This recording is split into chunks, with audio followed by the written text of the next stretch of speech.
Bismillahirrahmanirrahim. My name is Dr. Mohammad Ibrahim. Today we will discuss about the curl of vector field. हमारे पास curl of vector field को हम कैसे define करते हैं। इसके लिए हमें एक वेक्टर फील्ड चाहिए और हमें एक डेल चाहिए। तो डेल की वैल्यू आप जानते हैं हमारे पास होती है partial over partial x plus j partial over partial y plus k partial over partial जी।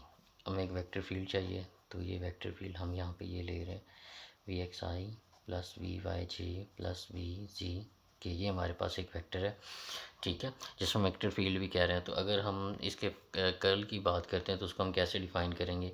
हमारे पास कर्ल किस कैसे डिफ़ाइन करते हैं, डेल क्रॉस वी। तो ये हमारे पास क्या होता है, कर्ल के इक्वल होता है, ठीक है। कर्ल की ये हमारे पास नोटेशन होती है। इसको हम डिफ़ाइन कैसे करते हैं, आई जे के, जो हमारे पास डेल था उसका आई कंपोनेंट यहाँ पे, फिर वाई कंपोनेंट, फिर के कंपोनेंट। तो डेल हमारे पास ये है, इसका आई कंपोनेंट कौन सा, पार्शियल और पार्शियल एक्स। यहाँ पे जे कंपोनेंट आएगा वो हमारे पास पार्शियल और पार्शियल वाई, यहाँ पे आ जाएगा पार्शियल और पार्शियल जी। ये हमने डेल की वैल्यू लिखी है। अब हमने वेक्टर जो भी है हमारे पास उसकी वैल्यू लिखनी है, आ जाएगा वी एक्स वी वाई और वी जी। अगर हम इसको ओपन करें तो ये हमारे पास क्या बन जाएगा, यहाँ पे आ जाएगा आई, ठीक है। और यहाँ पे हमारे पास आ जाएगा पास ये लाइन, ये पहली रो, ठीक है। पहली रो और पहला कॉलम छोड़ देंगे तो बाकी हमारे पास क्या आएगा, पार्शियल ओवर पार्शियल वाई, यहाँ पे v z minus partial over partial z, यहाँ पे वी वाई आ जाएगा, ठीक है। उसके बाद हमारे पास जे कंपोनेंट आएगा, सेकंड कंपोनेंट के साथ हमारे पास माइनस आता है। पहली रो दूसरा कॉलम हम छोड़ेंगे तो यहाँ पे हमारे पास आ जाएगा पार्शियल ओवर पार्शियल एक्स और इसके साथ क्या मल्टीप्लाई होगा, पार्शियल जी। हमने पहली रो और दूसरा कॉलम छोड़ा है, ठीक है। तो यहाँ पे हमारे पास क्या आ जाएगा, पार्शियल ओवर पार्शियल जी और यहाँ पे वी एक्स कंपोनेंट आ जाएगा, ठीक है। उसके बाद हमारे पास क्या आ जाएगा, प्लस के कंपोनेंट आ जाएगा और ये हमारे पास क्या आ जाएगा, पहली रो और तीसरा कॉलम हम छोड़ देंगे तो उसके लिए हमारे पास आ जाएगा पार्शियल ओवर पार्शियल एक्स, यहाँ पे हमारे पास आ जाएगा वी वाई प्लस हमारे पास आ जाएगा पार्शियल ओवर पार्शियल वाई और यहाँ पे हमारे पास क्या आ जाएगा, वी एक्स। ये हमारे पास कंपोनेंट बनेंगे, ठीक है। तो अब सिंपल हमने क्या किया, जिस तरह हम 3/3 का डिटर्मिनेंट ओपन करते हैं सेम वही प्रोसीजर हमने लगाया। अब अगर हम यहाँ पे थोड़ा सा गौर करें तो जो हमारे पास, अगर हम वी एक्स कंपोनेंट से स्टार्ट करते हैं, पार्शियल ओवर पार्शियल एक्स से स्टार्ट करते हैं, यहाँ पे पार्शियल ओवर पार्शियल एक्स आ रहा है, यहाँ पे इसका डेरिवेटिव विद रिस्पेक्ट टू जी आ रहा है, वो क्या हो जाएगा, ज़ीरो, क्योंकि ये हमारे पास जो वी ऑफ जी है ये सिर्फ जी का फंक्शन है। तो अगर इसके अंदर जी ही पड़ा हुआ है और हम इसका partial derivative with respect to X ले रहे हैं तो वो तमाम टर्म इसके अंदर जो जी की पड़ी हुई है एज ए कॉन्स्टेंट ट्रीट होंगी, ये ज़ीरो हो जाएगा। इसी तरह यहाँ पे भी हमारे पास पार्शियल और पार्शियल एक्स आ रहा है, लेकिन जिस फंक्शन का हम पार्शियल एक्स ले रहे हैं वो फंक्शन खुद किसका है, वाई फंक्शन का, ठीक है। वी ऑफ वाई जो है वो वाई का फंक्शन है और हम partial derivative with respect to X ले रहे हैं तो इसका आंसर भी हमारे पास क्या हो जाएगा, ज़ीरो हो जाएगा। हमने वी एक्स को देखा, वी एक्स इन दोनों के लिए ज़ीरो हो गया, हमने इसको भी चेक कर लिया और इसको भी चेक कर लिया। अब हम मूव करते हैं पार्शियल वाई की तरफ। अगर हम पार्शियल वाई की बात करते हैं तो पार्शियल वाई किसका ले रहे हैं, फंक्शन ऑफ जी का ले रहे हैं, ठीक है, तो ये भी ज़ीरो हो जाएगा। इसी तरह हम अगर वी पार्शियल वाई हमारे पास एक बार और आ रहा है यहाँ पे, अगर हम इसकी बात करते हैं तो पार्शियल वाई हम किसका ले रहे हैं, फंक्शन ऑफ एक्स का ले रहे हैं, तो वो भी इसके रिस्पेक्ट क्या हो जाएगा, ज़ीरो हो जाएगा, ठीक है। तो ये दोनों ज़ीरो हो गए। अब हमारे पास यहाँ पे पार्शियल जी पड़ा है, इसको विद रिस्पेक्ट टू वाई अगर हम पार्शियल डेरिवेटिव लेंगे वो भी ज़ीरो हो जाएगा। और यहाँ पे हमारे पास partial z with respect to हमने एक्स लेना है, तो वी ऑफ एक्स फंक्शन है हमारे पास एक्स का, तो हम इसका partial derivative with respect to z ले रहे हैं तो वो भी क्या हो जाएगा, ज़ीरो हो जाएगा। तो हमने यहाँ पे ये देखा कि हमारे पास जो पार्शियल ओवर पार्शियल एक्स था, ठीक है, अगर हमारे पास वी ऑफ एक्स जो है ये सिर्फ फंक्शन हो एफ ऑफ एक्स का, वी ऑफ वाई हमारे पास फंक्शन हो सिर्फ वाई का, और वी ऑफ जी अगर हमारे पास फंक्शन सिर्फ किसका है, एफ ऑफ जी का है। हमने यहाँ पे देखा वी ऑफ एक्स किधर किधर पड़ा हुआ था, पार्शियल और पार्शियल एक्स किधर है, ये पार्शियल और पार्शियल एक्स पड़ा है और ये एक्स पड़ा है। हमने ये देखा ये दोनों फंक्शन किसके थे, यहाँ पे जी का था, यहाँ पे वाई का था, एक्स का तो नहीं था, ठीक है। तो हमारे पास अगर हमारे पास वी ऑफ एक्स जो है वो सिर्फ एक्स का फंक्शन हो, ठीक है, और वी ऑफ वाई हमारे पास वाई का फंक्शन हो, और वी ऑफ जी जो है वो सिर्फ जी का ही फंक्शन हो, मतलब उसके अंदर कोई और पैरामीटर ना आ रहा हो। तो हमने ये देखा कि हमारे पास जो वी ऑफ एक्स है, अगर ये हमारे पास एक्स का ही फंक्शन है इस तमाम टर्म के लिए, तो हमारे पास वी ऑफ एक्स के लिए तमाम पार्शियल डेरिवेटिव इसके दूसरे के रिस्पेक्ट के आएंगे ज़ीरो। जैसे अगर हम वी ऑफ एक्स की बात करें तो वी एक्स कहाँ कहाँ पे आ रहा है, यहाँ पे वी ऑफ एक्स पड़ा हुआ है और यहाँ पे वी एक्स पड़ा हुआ है, कहीं और तो नहीं पड़ा हुआ, नहीं। तो वी ऑफ एक्स का partial derivative with respect to z लेंगे तो वो क्या हो जाएगा ज़ीरो, यहाँ पे विद रिस्पेक्ट टू वाई लेंगे तो वो क्या हो जाएगा ज़ीरो। और अगर वी ऑफ वाई हमारे पास फंक्शन एफ ऑफ वाई का सिर्फ ये वी ऑफ वाई पड़ा हुआ है, एक वी ऑफ वाई कहाँ पड़ा हुआ है, ये पड़ा हुआ है, ये हमारे पास वाई का फंक्शन है, इसका derivative with respect partial derivative with respect to x लेंगे तो वो ज़ीरो हो जाएगा। ये हमारे पास सिर्फ वाई का फंक्शन है, इसका partial derivative with respect to z लेंगे तो वो क्या हो जाएगा, ज़ीरो का हो जाएगा। और अगर हम बात ये कर रहे हैं कि अगर यहाँ पे वी ऑफ एक्स जो है सिर्फ एक्स का फंक्शन हो, और वी ऑफ वाई जो है वो सिर्फ वाई का फंक्शन हो, और वी ऑफ जी जो है वो सिर्फ जी का ही फंक्शन हो, तो हमारे पास इस तमाम का आंसर हमारे पास हमने देखा वो क्या बन रहा है, ज़ीरो के इक्वल बन रहा है। ठीक है, तो इसका जो कर्ल है, कर्ल को हम किस तरह डिफाइन करते हैं, डेल ले लेते हैं और वेक्टर फील्ड ले लेते हैं, और दरमियान में कौन सा सिंबल यूज़ करते हैं, क्रॉस प्रोडक्ट का, तो इसको हम कर्ल से डिनोट करते हैं। पीछे हमने ग्रेडियंट और डाइवर्जेंस पढ़ा, तो इनको आपने मिक्स नहीं करना, इनमें फ़र्क रखना है आपने। ठीक है, तो यहाँ पे हमारे पास इसका आंसर ज़ीरो आ गया।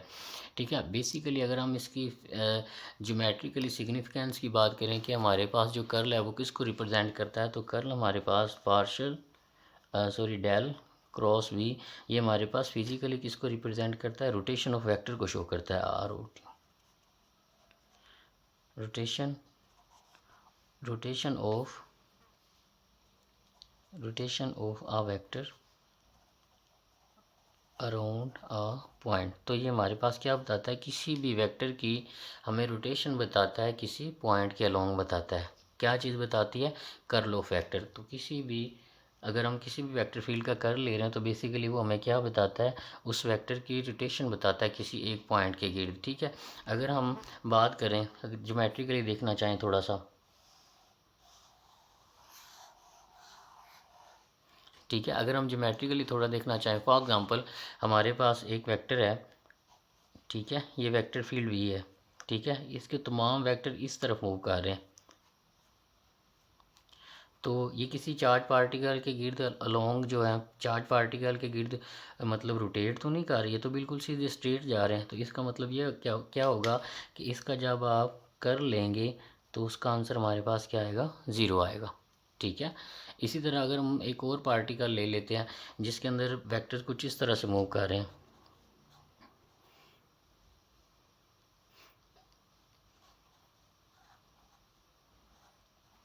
ठीक है, कुछ वेक्टर ऐसे जा रहे हैं, कुछ वैसे ऐसे जा रहे हैं, तो एक वेक्टर अगर इधर जा रहा है तो दूसरा वेक्टर इधर भी मूव कर रहा है, तो वो किसी एक चार्ज पार्टिकल के गिर्द क्या कर रहे होंगे, मूव कर रहे होंगे, रोटेट कर रहे होंगे। तो इस केस में हमारे पास जो कर्ल होगा वेक्टर फील्ड का वो does not equal to zero होगा। ठीक है, ज़ीरो नहीं होगा, लेकिन इसमें हमारे पास क्या होगा, ज़ीरो होगा, क्योंकि उसके अंदर जो हमारे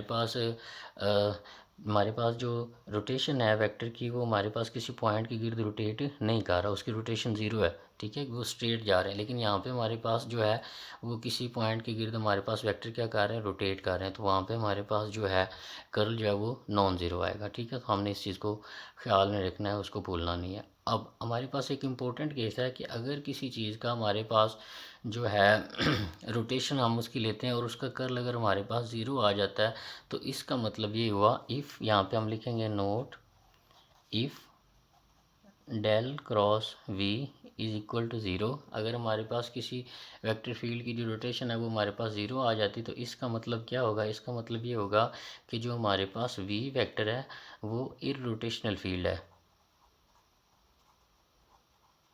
वो हमारे पास क्या है, इररोटेशनल फील्ड है, या हम इसको कंजर्वेटिव फील्ड भी कहते हैं।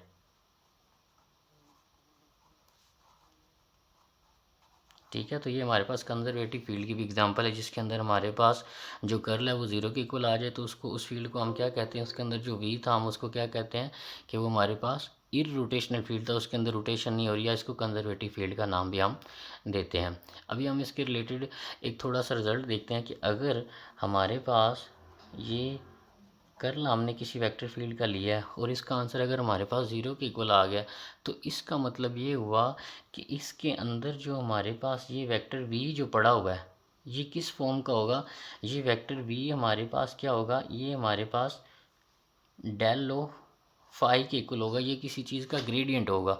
मतलब क्या हुआ कि अगर हम किसी चीज़ का वेक्टर फील्ड लेते हैं, ठीक है, हम ये यहाँ पे कर ले रहे थे किसी वेक्टर फील्ड का, हमने किसी वेक्टर फील्ड का कर लिया और उसका आंसर क्या आ गया, ज़ीरो आ गया। तो इसका मतलब ये होगा कि जिस वेक्टर का आप कर ले रहे हैं वो बेसिकली क्या है, किसी स्केलर फंक्शन का ग्रेडियंट है हमारे पास।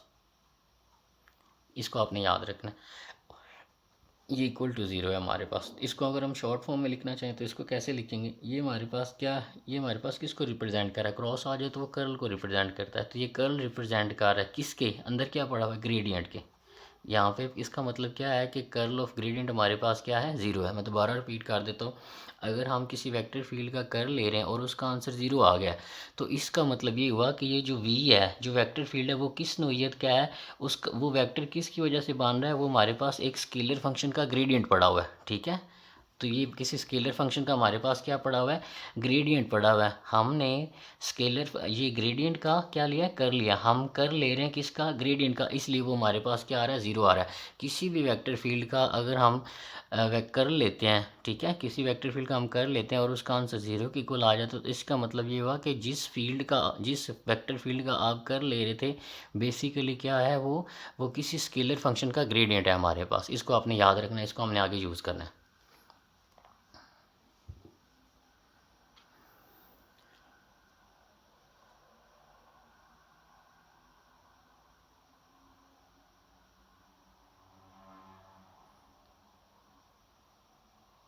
जी, हमारे पास इसकी हम एक एग्ज़ाम्पल भी हम आगे जाके डिस्कस करेंगे, तो उसको हम देखेंगे कि ये हमारे पास कैसे प्रूव होता है। उसको आगे हम देखते हैं, तो यहाँ पे हमारे पास दो आइडेंटिटीज़ हैं, हम उनको देख लेते हैं। पहली आइडेंटिटी हमारे पास क्या है कि अगर डेल हो, यहाँ पे क्रॉस आ रहा हो U vector plus V vector, अगर हमारे पास दो वेक्टर हैं और हम उनका कर ले रहे हैं, तो ये बेसिकली क्या हो जाएगा, ये दोनों का कर्ल आ जाएगा सेपरेट सेपरेट, ठीक है। वेक्टर यू का भी कर्ल आ जाएगा और प्लस लगा के वेक्टर वी का भी कर्ल आ जाएगा। ये पहली आइडेंटिटी है। दूसरी आइडेंटिटी हमारे पास ये है कि अगर हम कर ले रहे हैं और बाहर हमारे पास जो जिसका कर्ल हम ले रहे हैं उसके अंदर स्केलर फंक्शन है और उसके बाद वेक्टर फंक्शन है, तो इसके ऊपर क्या होगा, बिल्कुल उसी तरह से जैसे हमने डाइवर्जेंस के अंदर किया था कि पहले हम डेल को ऑपरेट कर देंगे स्केलर फंक्शन के ऊपर और इसका डॉट प्रोडक्ट ले लें, क्रॉस प्रोडक्ट ले लेंगे यहाँ पे वेक्टर फील्ड के साथ। यहाँ पे पहले हम डॉट प्रोडक्ट लेते थे जब हमने डाइवर्जेंस वाला टॉपिक किया था, ठीक है। यहाँ पे हम कर ले रहे हैं तो यहाँ पे कर्ल आ जाएगा, फिर यहाँ पे प्लस लगाएंगे, फाई स्केलर फंक्शन जो है वो बाहर आ जाएगा और ये हमारे पास कर्ल आ जाएगा उस वेक्टर का, ठीक है। तो इन दो आइडेंटिटीज़ को आपने अच्छे तरीके से याद कर लेना है, इनको हमने अभी यूज़ करना है। जी, उसके बाद हम देखते हैं कि हमारे पास जो कर्ल है वो पोजीशन वेक्टर आर का हमारे पास कर्ल क्या आता है, ठीक है। अगर हमारे पास एक आर एक हमारे पास पोजीशन वेक्टर है, ठीक है, क्वेश्चन है हमारे पास पोजीशन वेक्टर आर दिया हुआ है, उसकी वैल्यू है x I plus Y J plus जी के, ठीक है। हमारे पास ये पोजीशन वेक्टर आर दिया हुआ है, हम फाइंड आउट करना चाहते हैं कि इसका कर्ल हमारे पास क्या आएगा। जैसे हमने ये देखा था कि अगर हमारे पास पोजीशन वेक्टर दिया हो तो उसकी डाइवर्जेंस हमारे पास किसके इक्वल आती है, वो थ्री के इक्वल आती है, हमने इसको प्रूव किया हुआ है, ठीक है, पिछले टॉपिक में। तो हम देखते हैं कि इसका कर्ल क्या आएगा। अब यहाँ पे थोड़ा सा गौर करते हैं, यहाँ पे हमारा जो वी एक्स है वो सिर्फ किसका फंक्शन है, एक्स का।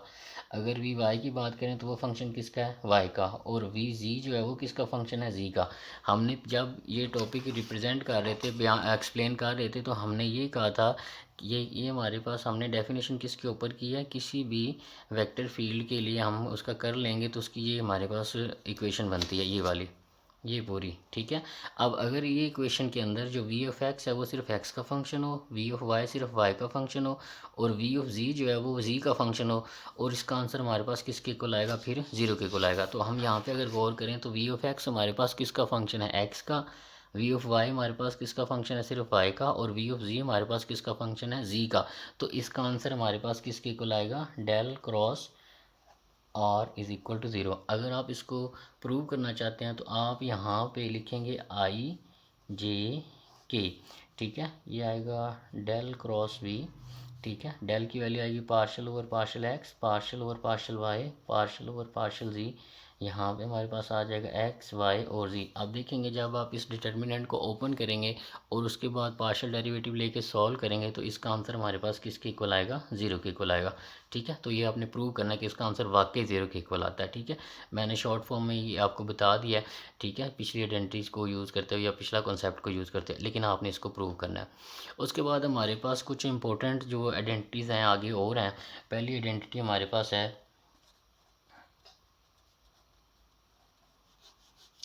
पहली आइडेंटिटी हमारे पास है कि अगर हम कर ले रहे हैं किसी ग्रेडियंट का, तो उसका आंसर हमारे पास किसके इक्वल आएगा, ज़ीरो के इक्वल आएगा। ये बेसिकली वी आना था ना यहाँ पे, तो वी हमने जो वेक्टर फील्ड लिया लेट कर लेते कि वो किसी ग्रेडियंट फील्ड का है, ठीक है। कोई ग्रेडियंट है जो किसी स्केलर फील्ड के ऊपर ऑपरेट हो रहा है, तो उसका आंसर हमारे पास किसके इक्वल आएगा, ज़ीरो के इक्वल आएगा। तो ये बेसिकली हम क्या ले रहे हैं, कर ले रहे हैं किसके ऊपर, डाइवर्जेंस के ऊपर। कर्ल हम ले रहे हैं, सॉरी ग्रेडियंट के ऊपर ले रहे हैं, सॉरी मिस्टेक। हम किसी के लिए क्या ले रहे हैं, कर ले रहे हैं किसका, ग्रेडियंट का। तो किसी भी ग्रेडियंट का जो कर लेंगे उसका आंसर हमारे पास किसके इक्वल आएगा, ज़ीरो के इक्वल आएगा। ये हमने अभी पीछे प्रूव भी किया था, हमने इसको थोड़ा सा बताया था, आगे इसकी एग्जांपल आएगी हम देखेंगे। अगर हम कर ले रहे हैं किसी वेक्टर फील्ड का और उसका आंसर ज़ीरो आ रहा है, तो इसका मतलब ये होगा कि ये जो वेक्टर है ये बेसिकली क्या होगा, ग्रेडियंट होगा, ठीक है। तो ये ग्रेडियंट की डेफिनेशन है, यहाँ पे ग्रेडियंट की वैल्यू वी की जगह पे क्या आ जाएगा, ग्रेडियंट आएगा। तो इसका आंसर किसके इक्वल आएगा, ज़ीरो के इक्वल आएगा। तो यहाँ पे भी हमने यही लिखा है कि अगर हम कर ले रहे हैं किसी भी ग्रेडियंट फंक्शन का, तो उसका आंसर किसके इक्वल आएगा, ज़ीरो के। और इसको शॉर्ट फॉर्म में कैसे लिखते हैं, curl of gradient is equal to zero. उसके बाद दूसरी आइडेंटिटी हमारे पास आती है कि अगर हम del dot del cross V ले रहे हैं और इसका आंसर अगर ज़ीरो की इक्वल आ रहा है, तो इस बेसिकली हम ये क्या ले रहे हैं, जब डॉट प्रोडक्ट हो तो हम उस किसके क्या कहते हैं, डाइवर्जेंस ले रहे हैं। तो ये हम डाइवर्जेंस ले रहे हैं किसके ऊपर, अगर हम इसको बोल रहे हैं तो ये बेसिकली हमारे पास क्या है, कर्ल। तो हम डाइवर्जेंस ले रहे हैं कर्ल के ऊपर और उसका आंसर भी हमारे पास क्या आ रहा है, ज़ीरो आ रहा है। ये उसकी मैथमेटिकली फॉर्म है, ये उसकी शॉर्ट फॉर्म हम लिखते हैं। ये हमने कर लिया है डाइवर्जेंस का, फिर हमने यहाँ पे क्या कर लिया, ग्रेडियंट का, सॉरी कर लिया है ग्रेडियंट का, और उसका आंसर हमारे पास किसके इक्वल है, ज़ीरो का। और यहाँ पे हम डाइवर्जेंस ले रहे हैं किसके ऊपर, कर्ल के ऊपर, और उसका आंसर हम किसके इक्वल लिख रहे हैं, ज़ीरो के इक्वल लिख रहे हैं। इन आइडेंटिटीज़ को आपने इसी तरह एज इट इज़ याद करना है। तीसरी प्रॉपर्टी हमारे पास या आइडेंटिटी हमारे पास क्या है कि अगर हम डाइवर्जेंस ले रहे हैं दो वेक्टर्स के ऊपर और उनका क्रॉस प्रोडक्ट है, तो ये हमारे पास किसके इक्वल आएगा, इसका आंसर हमारे पास आता है बी वेक्टर डॉट, इसको एज इट इज़ याद करना है, डेल क्रॉस ए, यहाँ पे हमारे पास आएगी minus E vector dot del cross B vector, ठीक है। अब ये हमारे पास कब था, अगर अंदर दो वेक्टरों का क्रॉस प्रोडक्ट है और बाहर हम डाइवर्जेंस ले रहे हैं। अब अगर हम इसका कर ले रहे हैं इन दो वेक्टरों के ऊपर, मतलब पीछे कर लो क्रॉस आ जाए तो क्या हो जाता था कर्ल, और अंदर दो क्रॉस प्रोडक्ट के वेक्टर पड़े हुए हैं, तो फिर ये किस तरह अप्लाई होगा, ये हमारे पास बन जाएगा is equal to B dot del into vector A minus A dot del vector into B vector plus A vector into del dot B vector minus B vector into del dot A vector, ठीक है। तो ये अगर दो cross product हमारे पास वेक्टरों का आ रहा है और उसका हम कर ले रहे हैं तो वो इसके इक्वल होगा, ठीक है। तो इसको एज इट इज़ हमने याद करना है। लास्ट आइडेंटिटी हमारे पास किसके इक्वल है कि अगर हमारे पास हम कर ले रहे हैं एक वेक्टर का कर्ल के ऊपर, ठीक है, ये हमारे पास कर्ल था, ठीक है, वेक्टर ए का, और हम कर्ल का वेक्टर ऑफ कर्ल ए का उसके साथ फिर दोबारा क्रॉस प्रोडक्ट ले रहे हैं डेल के साथ, तो वो हमारे पास किसके इक्वल आएगा, that will be equal to that will be equal to del dot A minus del square vector A. ठीक है, तो ये हमारे पास इसके इक्वल आएगा। ये 5 आइडेंटिटीज़ हैं, इनको हमने इसी तरह एज इट इज़ याद करना है। तो आगे हम क्वेश्चन की तरफ मूव करते हैं।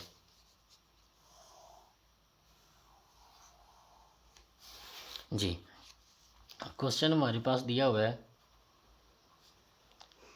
शो डैट वेक्टर हमारे पास दिया हुआ है x plus 2y plus 4z into i component plus 2x minus 3y minus z into j component plus 4x minus y plus 2z into k component is इररोटेशनल।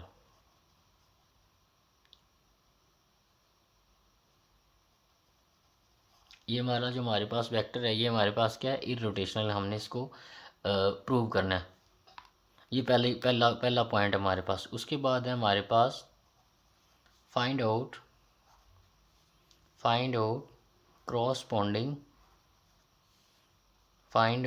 Corresponding scalar potential. कि हमारे पास जो scalar function बनेगा, scalar potential बनेगा, हमने उसको भी calculate करना है। क्वेश्चन क्या है हमारे पास एक वेक्टर दिया हुआ है। हमने सबसे पहले प्रूव करना है कि ये इररोटेशनल है। दूसरे नंबर पे हमने स्केलर फंक्शन कैलकुलेट करना है। तो हमारे पास सोल्यूशन की तरफ मूव करते हैं। सबसे पहले हमने क्या प्रूव करना है कि ये क्या है, इररोटेशनल है। अब कोई भी फंक्शन हमारे पास जो उसके वेक्टर है वो हमारे पास इररोटेशनल है, तो हमें पता है कि वेक्टर की जो रोटेशन है वो हम किससे बताते हैं, कर्ल से बताते हैं। अगर कोई वेक्टर है हमारे पास और वो इररोटेशनल है, तो इसका मतलब ये होगा कि डेल क्रॉस वी आप उस वेक्टर का लेंगे तो उसका आंसर किसके इक्वल आएगा, ज़ीरो के इक्वल आएगा। और दूसरा पॉइंट हमने इसके अंदर क्या कैलकुलेट करना है, पहला पॉइंट हमने ये चेक करना है कि क्या ये ज़ीरो आता है। दूसरा पॉइंट हमने स्केलर फंक्शन जिसको हम फाई का नाम देते हैं वो मालूम करना है कि उसका आंसर किसके इक्वल आएगा। तो इसको प्रूव करने की तरफ चलते हैं। ठीक है, तो चलते हैं जी। हमें पता है कि डेल क्रॉस वी, इसको कैसे अप्लाई करना है, ये आ जाएगा आई जे के। अब थोड़ा सा गौर करें, अगर हम वी एक्स की बात करें तो वी एक्स यहाँ पे सिर्फ एक्स का फंक्शन नहीं है, एक्स का भी है, वाई का भी है और जी का भी है। हमने पीछे बात की थी कि अगर वी ऑफ एक्स है जो आई कंपोनेंट के साथ है, वी एक्स कंपोनेंट है, वो सिर्फ एक्स का ही फंक्शन होगा। वी वाई वाला जो कंपोनेंट है वो वाई का ही फंक्शन होगा और वी जी जो है वो सिर्फ जी का ही फंक्शन होगा। तो उसका कर्ल हमारे पास क्या आता था, ज़ीरो आता था। लेकिन यहाँ पे वी एक्स कंपोनेंट जो है वो सिर्फ एक्स का कंपोनेंट नहीं है, उसके अंदर एक्स भी है, वाई भी है। जो वी वाई है वो सिर्फ वाई का कंपोनेंट नहीं है, एक्स और वाई का भी, तीनों का है। और इसी तरह वी जी भी तीनों का कंपोनेंट है। तो इसका मतलब ये होगा कि हमें इसको सॉल्व करके चेक करना पड़ेगा। वरना हमने ये भी देखा कि अगर ये सिर्फ एक्स का फंक्शन हो, वी वाई सिर्फ वाई का फंक्शन हो और वी जी जो है वो जी का फंक्शन हो, तो उसका कर्ल हमारे पास क्या आता है, ज़ीरो के इक्वल आता है। हमने पीछे देखा था। अब इसको लेकिन हमें प्रूव करना पड़ेगा। ये हमारे पास आएगा partial over partial x, partial over partial y, partial over partial z. और यहाँ पे x कंपोनेंट हमारे पास क्या है, x plus 2y plus 4z। y component हमारे पास क्या है, 2x minus 3y minus z। और z कंपोनेंट हमारे पास किसके इक्वल है, 4x minus y plus 2z, इसके इक्वल है हमारे पास। तो हमने चेक करना है कि ये इररोटेशनल है। तो अगर ये इररोटेशनल है तो इसका जो स्केल कर्ल है वो ज़ीरो के इक्वल आएगा। हम इसको सॉल्व कर लेते हैं। यहाँ पे आ जाएगा i। और अगर आप थोड़ा सा गौर करें, पहली रो और पहला कॉलम छोड़ेंगे, हम लेंगे पार्शल ओवर पार्शल वाई। जब हम इसका पार्शल ओवर पार्शल वाई लेंगे तो ये ज़ीरो हो जाएगा, ये भी ज़ीरो हो जाएगा। लेकिन यहाँ से हमारे पास आंसर क्या आएगा, -1 आएगा। हमने पहली रो और पहला कॉलम छोड़ा है, पहली रो और पहला कॉलम छोड़ा है, इसका इसके साथ आएगा। फिर यहाँ पे लगाएंगे माइनस। अब इसका पार्शल डेरिवेटिव लेना इसके रिस्पेक्ट, तो ये पार्शल ओवर पार्शल जी है। जब आप पार्शल ओवर पार्शल जी इसका लेंगे तो हमारे पास किसके इक्वल आएगा, ये भी ज़ीरो हो जाएगा, ये भी ज़ीरो हो जाएगा और इसका आंसर आएगा -1। ठीक है, तो हमने आई कंपोनेंट सॉल्व किया। उसके बाद जे की तरफ मूव करते हैं। पहली रो और दूसरा कॉलम छोड़ देंगे, इसका partial derivative with respect to x लेंगे तो वो हमारे पास 4 आएगा। ठीक है, पहली रो और दूसरा कॉलम छोड़ना था। इसका partial derivative with respect to z लेंगे तो वो -4 आएगा। डन। उसके बाद आगे के कंपोनेंट की तरफ मूव करते हैं। मैं ड्रैग कर रहा हूँ, आपने इसको अगर पूरा लिख कर सॉल्व करना चाहे तो आप पूरा लिख के भी सॉल्व कर सकते हैं बारी बारी। जब हम के कंपोनेंट की बात करेंगे तो पहली रो और तीसरा कॉलम छोड़ देंगे। इसका partial derivative with respect to x आएगा तो वो 2 आ जाएगा। फिर इसका partial derivative with respect to z लेंगे तो वो -2 आ जाएगा। ठीक है, तो हम देखते हैं माइनस का 2 प्लस के 2 से कैंसिल हो जाएगा, के फैक्टर कैंसिल आउट हो जाएगा। -4 + 4 से कैंसिल आउट होगा तो ये भी 0 हो जाएगा। ठीक है, ये माइनस अंदर मल्टीप्लाई होगा तो +1 हो जाएगा। -1 और +1 दोनों आपस के इफेक्ट को 0 कर देंगे तो इसका मतलब 0 + 0 + 0 दैट इज़ इक्वल टू 0। तो इसका मतलब क्या हुआ कि हमने कर लिया इस वेक्टर फील्ड का। ठीक है, और उसका आंसर हमारे पास क्या है 0। तो इसका मतलब ये हुआ कि ये जो हमारे पास वेक्टर फील्ड है ये क्या है, इर्रोटेशनल है। पहली बात हमने प्रूव कर दी। ठीक है, अब हम अपने क्वेश्चन की तरफ चलते हैं। अब हमने मालूम करना है स्केलर फंक्शन। लेकिन इससे पहले हमने ये बात की थी कि अगर हमारे पास कोई वेक्टर फील्ड जो है वो इररोटेशनल है तो इसका मतलब ये होगा कि ये जो हमारे पास v फंक्शन है जी, जो हमारे पास v वेक्टर फील्ड है, ये बेसिकली क्या होगा, ये हमारे पास किसी स्केलर का मतलब हमारे पास क्या होगा, ग्रेडियंट होगा। तो ये हमारे पास बेसिकली यहाँ पे हमारे पास इम्प्लाइज क्या करता है कि ये जो v वेक्टर फील्ड हमारे पास आ रहा है ये बेसिकली क्या है, किसी स्केलर फंक्शन का ग्रेडियंट है।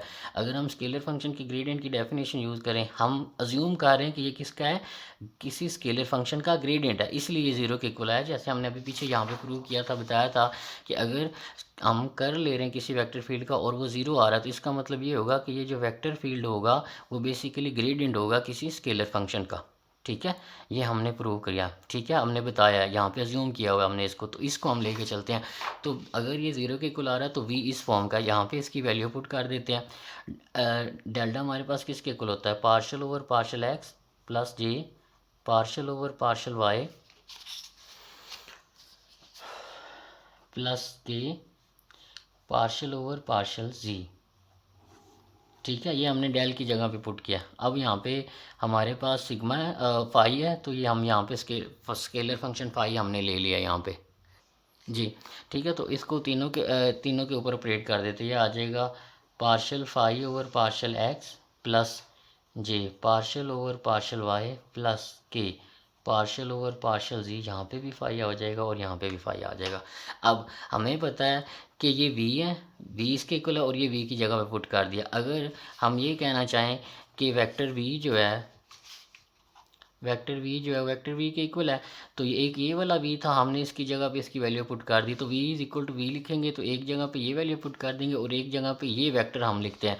तो ये इसका हमारे पास इसकी वैल्यू यहाँ पे अगर हम लिखें पूरी, बेसिकली हमने क्या किया, v vector is equal to v vector, तो एक की वैल्यू ये हमने निकाली और यहाँ पे वेक्टर v जो हमारे पास ये पहले वाला पड़ा था हम इसकी वैल्यू को लिखते हैं। ये जो पहले वेक्टर v पड़ा था इसकी जगह इधर लिखते हैं। तो ये हमारे पास आ जाएगा x plus 2y plus 4z into i component plus 2x minus 3y minus z into j component plus 4x minus y plus 2z into k component हमारे पास आ गया। अब दो वेक्टर हैं आपस में इक्वल हैं तो इसका मतलब ये होगा कि आई कंपोनेंट आई के इक्वल है, जे कंपोनेंट जे के इक्वल है और के कंपोनेंट के इक्वल है। तो अगर हम आई कंपोनेंट की बात करें तो वो हमारे पास किसके इक्वल आएगा, वो हमारे पास इक्वल आ जाएगा, यहाँ पे हमारे पास आ जाएगा partial phi over partial x. I component को आई के इक्वल लिखेंगे तो partial phi over partial x को मैं लेफ्ट साइड पे लिख रहा हूँ, ये हमारे पास आ जाएगा x plus 2y plus 4z। अब हमें यहाँ पे फाई चाहिए तो फाई ऑपरेट करना है तो हम यहाँ पे बोथ साइड क्या लेंगे, इंटीग्रेशन लेंगे। तो यहाँ पे इंटीग्रेशन लेंगे तो यहाँ से डेल कैंसिल हो जाएगा और इसका हमारे पास यहाँ पे हमारे पास फाई रह जाएगा। ठीक है, और यहाँ पे इसका इंटेग्रल आ जाएगा x plus 2y plus 4z into D x. ठीक है, पार्शियल एक्स के रिस्पेक्ट ले रहे तो यहाँ पे डी एक्स आ जाएगा हमारे पास। ठीक है, बेसिकली हमने क्या किया, बोथ साइड इंटीग्रेशन अप्लाई किया। तो ये इंटीग्रेशन और डेरिवेटिव और इंटीग्रेशन जो थे आपस में कैंसिल आउट हो जाएंगे। ठीक है, और यहाँ पे हमारे पास डी एक्स आ जाएगा, इसका हम डेरिवेटिव ले लेंगे, सॉरी इसका हम इंटीग्रेशन ले लेंगे विद रिस्पेक्ट टू एक्स। तो ये हमारे पास क्या बन जाएगा,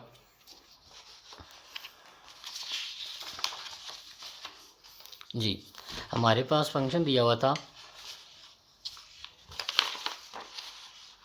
ये हमारे पास है फाई वन का, इसको नाम दे देते और ये हमारे पास है x plus 2y plus 4z into D x.